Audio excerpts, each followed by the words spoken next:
தாவேக நிர்வாகிகளை தாக்கிய திமுக குண்டர்கள். மருத்துவமனையில் நலம் விசாரிக்க சென்ற தாவேக மாநில நிர்வாகிகளை தடுத்து நிறுத்திய நிர்வாகம்.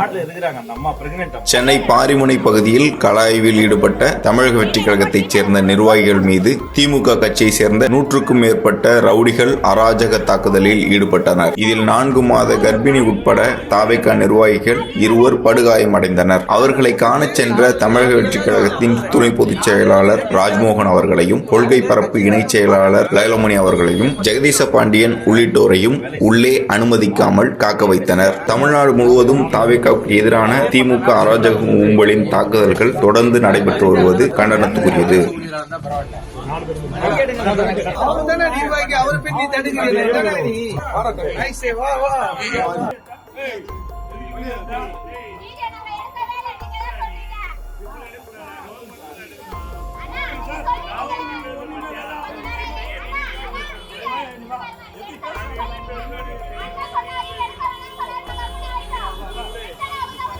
நீங்க தான் சட்டையை புடிச்சு தள்ளினீங்க.